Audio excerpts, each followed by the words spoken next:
नमस्कार, आप देख रहे हैं उत्तराखंड एक्सप्रेस। मैं हूं आपके साथ मेनका चौधरी और चलिए बड़ी खबर के साथ बुलेटिन की शुरुआत करते हैं।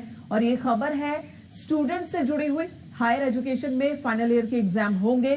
उच्च शिक्षा मंत्री धन सिंह रावत का बयान सामने आया। सितंबर में एग्जाम के लिए पूरी तरह से तैयारी कर ली गई है। आपदा प्रबंधन विभाग ने केंद्र को एक लेटर भेजा है और केंद्र की परमिशन मिलने के साथ ही एग्जाम कंडक्ट किया जाएगा। तो हायर एजुकेशन के एग्जाम होंगे। सितंबर में ही ये एग्जाम हो सकते हैं। सरकार ने अपनी तरफ से पूरी तैयारी कर ली है, बोर्ड ने अपनी तरफ से पूरी तैयारी कर ली है।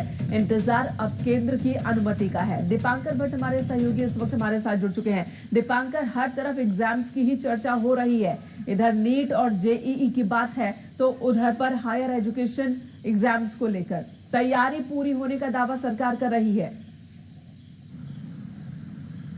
हाँ बिल्कुल, मेरे सुप्रीम कोर्ट ने यूजीसी की इस बात को सही माना है कि फाइनल ईयर के एग्जाम हायर एजुकेशन में होने चाहिए, फिर वो चाहे बीए बीएससी कहीं पर भी हो।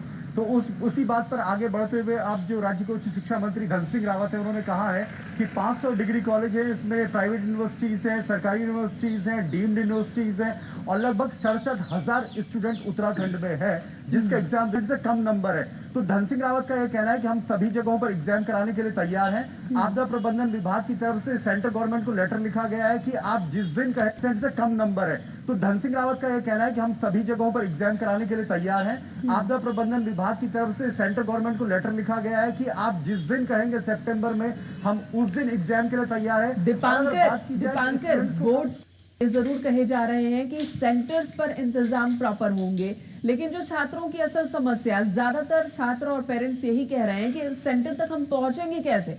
बात चाहे आप जेईई नीट एग्जाम्स की कर ले या फिर हायर एजुकेशन एग्जाम की कर ले, इस वक्त खासकर उत्तराखंड में एक तरफ मौसम की मार है, कोरोना है, दूसरी तरफ आवाजाही की सुविधा है कि किस तरीके से व्यवस्थाएं होगी। लेकिन था वो बात ये कि 15 दिन का वक्त दिया जाएगा स्टूडेंट्स को। अगर 1 सितंबर के बाद परमिशन मिलती है तो 15 सितंबर के बाद बरसात थोड़ी सी कम हो जाएगी, सीजन एंड मान लिया जाता है। तो उसके बाद ये स्थितियां थोड़ी सी बेहतर रहेंगी कि एग्जाम नहीं है। इसी तरीके से जो बाकी टेक्निकल यूनिवर्सिटी है कि भाई हम एग्जाम तभी करवा पाएंगे जब कॉलेज खुलेंगे, क्योंकि हमारे पास सेंटर्स नहीं है।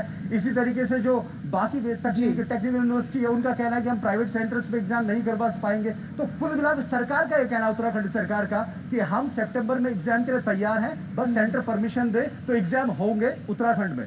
जी दीपांकर, धन्यवाद इस वक्त पूरी जानकारी। जी हाँ दोस्तों, अनलॉक 4 की न्यू एसओपी जारी हो चुकी है और उत्तराखंड में भी फाइनल ईयर के एग्ज़ाम होने वाले हैं। इसके रिगार्डिंग में काफ़ी सारे स्टूडेंटों के मन में काफ़ी सारे अलग अलग क्वेश्चन हैं। काफ़ी सारे स्टूडेंट प्रॉब्लम फेस कर रहे हैं एग्ज़ाम को लेके, लेकिन अब फाइनल ईयर एग्ज़ाम होंगे ही। सुप्रीम कोर्ट ने भी इसमें मोहर लगा दी है। चाहे स्टूडेंट ट्रैवलिंग या ट्रांसपोर्ट फैसिलिटीज़ के रिगार्डिंग में परेशानी फेस कर रहे होंगे, या चाहे अनदर सिचुएशन या वेदर को लेके स्टूडेंट परेशानी फेस कर रहे होंगे, लेकिन अब एग्ज़ाम होंगे ही होंगे। उत्तराखंड के जितनी सारी यूनिवर्सिटी हैं, सारी यूनिवर्सिटी ने डेट शीट अनाउंसमेंट कर दी है। ज़्यादातर स्टूडेंटों के कमेंट आ रहे थे कि ट्रांसपोर्ट फैसिलिटी नहीं है, ऐसे में एग्ज़ाम कंडक्ट कराना कैसा पॉसिबल है। तो मैंने अपनी तरफ से तो रिगार्डिंग फॉर ट्रांसपोर्ट फैसिलिटी को लेके, एग्जामिनेशन को लेके higher education ministry of Uttarakhand mister Dhan Singh Rawat या डॉक्टर धन सिंह रावत को भी एक मेल करी है, लेकिन मुझे अभी तक इस मेल का रिप्लाई नहीं आया है। ये मैंने 10:38 PM को ट्यूसडे 1 सितंबर को मेल करी थी। फाइनल ईयर एग्जामिनेशन में ट्रांसपोर्ट फैसिलिटी अलाउ करने के लिए 24 आवर्स में जितने स्टूडेंटों को परेशानी ना हो, बिकॉज जिन स्टूडेंटों का स्टडी या एग्जामिनेशन सेंटर विद इन 2 और 3 किलोमीटर के डिस्टेंस में कवर अप होता है उनके लिए इजी है, लेकिन जिन स्टूडेंटों का स्टडी सेंटर काफ़ी 30 किलोमीटर से ज़्यादा डिस्टेंस कवर अप करता है या उसके बीच में जो डिस्टेंस कवर अप करता है वो बहुत ही इंपॉर्टेंट है, मायने रखता है। इतना डिस्टेंस कोई भी स्टूडेंट कैसे मैनेज करेगा during covid and without any transport facilities. Make sure जितने सारे स्टूडेंट हैं वो अपनी राय दीजिए। जितने सारे हायर एजुकेशन मिनिस्टर हैं, जितने सारे सीनियर हायर सेक्रेटरी हैं, तो आप लोग उन तक अपनी राय पहुंचाइए ताकि वो कुछ ना कुछ, जैसे उन्होंने जी नीट के लिए बसेस फैसिलिटी या ट्रांसपोर्ट फैसिलिटी उन्होंने अलाउ करी है, वैसे ही वो फाइनल ईयर स्टूडेंटों के लिए मे बी वो ट्रांसपोर्ट फैसिलिटी कंडक्ट करवाए उत्तराखंड। जैसे कि उत्तराखंड अनलॉक 4 की एसओपी जारी की गई है, कहाँ मिली छूट और किन किन पर पाबंदी बरकरार है, यहाँ पढ़ते हैं। आज हम अमर उजाला की ब्रेकिंग न्यूज है ये। नीट सहित अन्य परीक्षाएं देने वाले छात्रों को क्वारंटाइन की शर्त से किया मुक्त। अब 4 दिन की NTPCR रिपोर्ट मान्य। 21 स्कूल सशर्त खुलेंगे। बाजार, मॉल, धार्मिक स्थल आदि खुलेंगे। कंटेनमेंट जोन की पाबंदियां बरकरार। विस्तार में पढ़ते हैं। उत्तराखंड सरकार ने अनलॉक 4 की SOP जारी कर नीट जी मेन परीक्षा में शामिल होने वाले छात्रों उनके अभिभावकों को छूट दे दी। SOP के बाहर से आने वाले लोगों को 3 दिन की बजाय अब 4 दिन की NTPCR नेगेटिव टेस्ट रिपोर्ट पर छूट मिलेगी। स्मार्ट सिटी की वेबसाइट पे यहाँ पे वेबसाइट दी गई है, पर पंजीकरण की शर्त बरकरार रखा गया है। मंगलवार को मुख्य सचिव ओम प्रकाश की ओर से जारी की गई SOP में वे तमाम रियायतें हैं जो केंद्रीय गृह मंत्रालय की SOP में जारी की गई थी और बाजार, धार्मिक स्थल, मॉल, बाजार आदि खुलने की अनुमति दी गई है। उत्तराखंड में जो प्रदेश में 21 सितंबर के बाद पहले से अधिकतम 50 लोगों की शर्तों को हटाकर 100 कर दिया गया है। स्कूल कॉलेज में अब छात्र 21 के बाद सशक्त जा सकेंगे। पार्क आदि में 21 के बाद अधिकतम 100 लोग तक सुबह की सैर कर पाएंगे। स्मार्ट सिटी की वेबसाइट पर पंजीकरण की शर्त को जस क्या तस रखा गया है। यह भी साफ कर दिया गया है कि व्यक्ति और सामान की आवाजाही में किसी भी तरह का प्रतिबंध नहीं रहेगा। कंटेनमेंट जोन की पाबंदियों को बरकरार रखा गया है। वरिष्ठ नागरिक, गर्भवती महिलाएं आदि को पहले से ही मिल रही छूट जारी रहेगी। राज्य से बाहर आने वाले 5 दिन तक की छूट।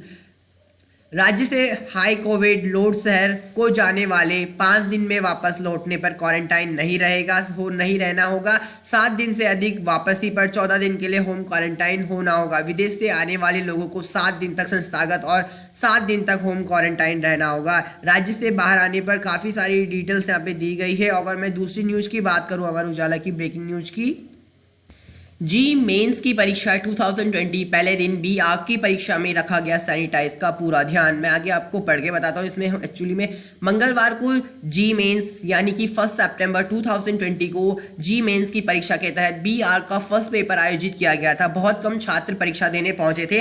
राजधानी देहरादून में मौजूद एग्जाम सेंटर में बी आग का पेपर नहीं है, लेकिन उत्तराखंड के अन्य सेंटरों में यह परीक्षा है। इस दौरान परीक्षा के दौरान सैनिटाइजेशन, मास्क और सामाजिक दूरी का पूरा ध्यान रखा गया था।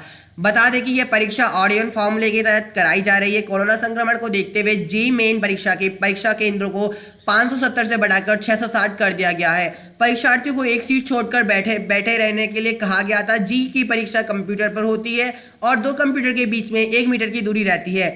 इसके बावजूद ऑड इवन की व्यवस्था लागू थी। 2 शिफ्टों में परीक्षा हो रही थी। सुबह की शिफ्ट में परीक्षा ऑड और शाम के टाइम पे इवन नंबर वाले कंप्यूटर पर बैठने कर परीक्षा दी जा रही थी। इसी तरह नीट की परीक्षा के लिए परीक्षा केंद्र 2546 यानी 2546 की जगह पे 3843 बनाए गए हैं। नीट 155 शहरों में जेई मेंस 234 सिटी में कंडक्ट करवाई जाएगी। जी नीट की परीक्षा के लिए रोडवेज कहाँ चल रहे हैं बसें, अब देखते हैं। जी और नीट की मुख्य परीक्षा में शामिल होने वाले परीक्षार्थियों को आने और जाने के किसी प्रकार की दिक्कत न हो, इसके लिए परिवहन निगम प्रबंधन ने 1 सितंबर से 6 दिनों तक 48 विशेष बसों का संचालन कर रहा है। यह बसें सिर्फ परीक्षार्थियों के लिए ही संचालित की जाएंगी। महाप्रबंधक दीपक जैन ने बताया कि बसों का संचालन जिला मुख्यालय देहरादून, हरिद्वार, रुड़की और हल्द्वानी में बनाए गए परीक्षा केंद्रों तक किया गया है। इस संबंध में सभी मंडलीय और सहायक महाप्रबंधकों को आवश्यक निर्देश भी जारी किए गए हैं। उत्तरकाशी, टिहरी, चमोली, पौड़ी, रुद्रप्रयाग जैसे जिलों में परीक्षार्थी देहरादून, हरिद्वार और रुड़की में बनाए गए परीक्षा केंद्रों में बिना किसी परेशानी के पहुंच सके, इसके लिए 22 विशेष बसों का संचालन किया जा रहा है। इसके अलावा देहरादून के परीक्षार्थी रुड़की और हरिद्वार जा सकेंगे। इसके लिए 4 विशेष बसों को संचालित की जाएगी। चंपावत, बागेश्वर, अल्मोड़ा, पिथौरागढ़, उधम सिंह नगर एवं नैनीताल के परीक्षार्थी हल्द्वानी में बनाए गए परीक्षा केंद्र पर पहुंच सकेंगे। इसके लिए 22 बसों का संचालन किया जा रहा है। परीक्षार्थियों को इन बसों को पहचानने के लिए किसी भी प्रकार की दिक्कत न हो, इसके लिए बस के अगले हिस्से में जेई नीट का परीक्षा का स्टिकर लगाया गया है। इन बसों में सिर्फ जेई के स्टूडेंट ही यात्रा कर सकेंगे। तो मेरा गवर्नमेंट से ये रिक्वेस्ट है, जैसे कि गवर्नमेंट ने जेई और नीट के एग्जामिनेशन के लिए एक स्पेशली ट्रांसपोर्ट फैसिलिटीज लाइक बस हो चाहे कोई भी व्हीकल हो वो प्रोवाइड करवाया है। As it is government final year स्टूडेंटों के लिए भी ट्रांसपोर्ट फैसिलिटी प्रोवाइड करवाए, ताकि जो भी स्टूडेंट एग्जाम देना चाहते हैं या जिन भी स्टूडेंटों को जो भी स्टूडेंट एग्जाम पोस्टपोन की वजह सिर्फ ट्रांसपोर्ट फैसिलिटीज है तो वो स्टूडेंट एटलीस्ट उनको ट्रांसपोर्ट फैसिलिटी तो मिल सके। बिकॉज जो स्टडी सेंटर या एग्जामिनेशन सेंटर का डिस्टेंस है, अगर किसी स्टूडेंटों का वो बहुत हाई लेवल का जो डिस्टेंस अगर वो मेंटेन, मतलब जो डिस्टेंस उन लोगों के एग्जामिनेशन सेंटर और होम का जो डिस्टेंस है वो काफ़ी ज़्यादा है, तो उनके लिए ट्रांसपोर्ट फैसिलिटी प्रोवाइड करवानी चाहिए गवर्नमेंट को, जिससे कि स्टूडेंटों को कोई प्रॉब्लम ना हो। तो so guys, that's it in this video. If you think this video gonna helpful for you, do hit the like button and also don't forget to hit the subscriber button and notification bell icon to get for more regular update. Firstly, thank you for watching this video.